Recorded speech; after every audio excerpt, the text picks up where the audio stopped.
بیٹا یا تو مدعی کا وکیل ہوتا ہے اور یا ڈیفنس کا وکیل ہوتا ہے۔ عام طور پر ہم نے اپنے گاؤں دیہات میں سنا ہے کہ اگر کوئی مقدمہ کوئی ہار جائے تو ایک بات ضرور کہی جاتی ہے کہ مدعی کمزور پڑ گیا۔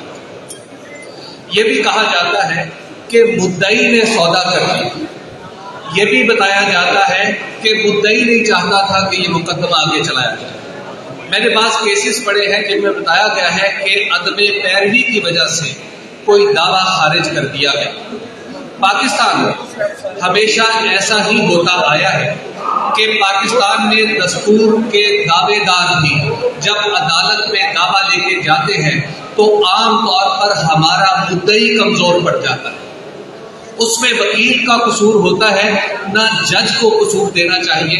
مسئلہ یہ ہے کہ ہمارا وکیل، ہمارے مدعی جب کمزور پڑتے ہیں تو وہ اکثر اوقات ایسا مدعی جو دستور کی آواز کو بلند کرے، جو عمرانی معاہدے کے جواز پہ اور اس کے نفاذ پہ بہت زوردار دلائل بھی دے، لیکن جب وقت آئے تو پھر وہ کوئی نہ کوئی ڈیل کر لے وکیل کی مرضی کے بغیر، جج سے پوچھے بغیر، تو ایسے مدعی نہیں ہوتے، وہ شریک جرم ہوتے۔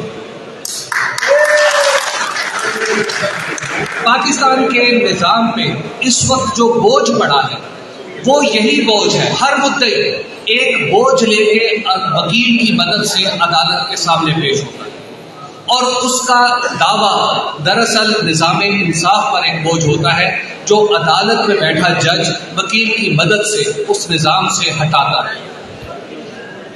آج کا مسئلہ یہ ہے کہ آج کا جو دستور کا مدعی ہے وہ ہر بات گوارا کر رہا ہے، شریک جرم ہونا گوارا نہیں کرتا۔ آج کا مدعی ہے، اسے اٹک جیل جانا پڑتا ہے، وہ جا رہا ہے، اس کے لوگوں کو پکڑا جاتا ہے، اس کے ساتھیوں کو اٹھایا جا رہا ہے، لوگ اٹھ رہے ہیں۔ ابھی میں بہت سارے چہرے دیکھ رہا ہوں جو عدالت کے ذریعے جیل سے باہر آئے ہیں۔ بہت سارے وہ لوگ جنہیں میں جانتا ہوں جو میرے دوست تھے، آج مجھے نظر نہیں آتے کیونکہ اٹھا لیے گئے ہیں۔ دراصل بات یہ ہے کہ ہمارا آج کا مدعی جو ہے وہ ہمارا تگڑا ہے، جس کی وجہ سے نظام کے اوپر پڑا ہوا یہ بوجھ نہیں ہٹتا۔ دوسری بات، میں آپ سب وکلاء سے آپ سے ایک مشورہ چاہتا ہوں۔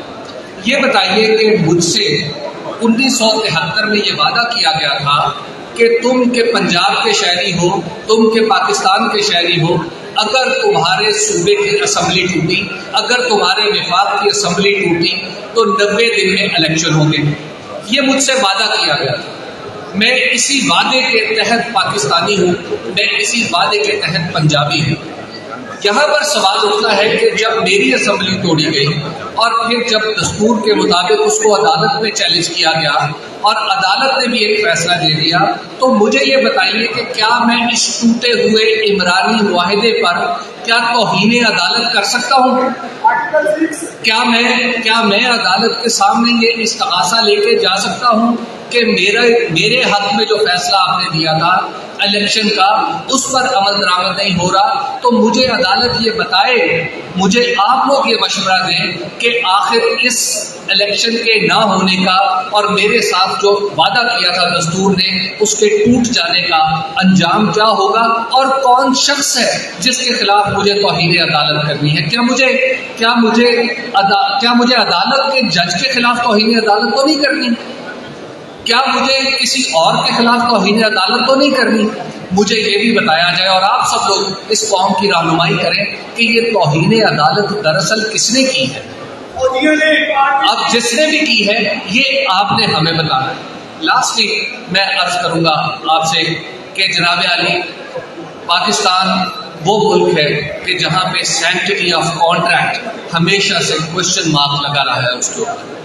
جب ہم نے چھوٹے چھوٹے کانٹریکٹس کو نہیں مانا، ہم نے چھوٹے چھوٹے معاہدوں کے اوپر لوگوں کو دیکھا کہ لوگ پھر جاتے ہیں، تو آج صورتحال یہ ہے کہ 24 کروڑ عوام کے ساتھ دستور کی شکل میں جو معاہدہ کیا ہوا تھا وہ ٹوٹ کے عدالت کی دہلیز پر پڑا ہوا ہے یا حکومت کے پیروں تلے روندا جا رہا ہے۔ مجھے یہ بتائیے کہ اگر یہ معاہدہ ٹوٹ گیا ہے تو میرے پاس پرفارمنس کے لیے کہ میں چاہوں کہ تفریق ثانی اس کو پرفارم کرے، اسپیسیفک پرفارمنس کے لیے کون سا فورم موجود ہے؟ آپ کا بہت شکریہ.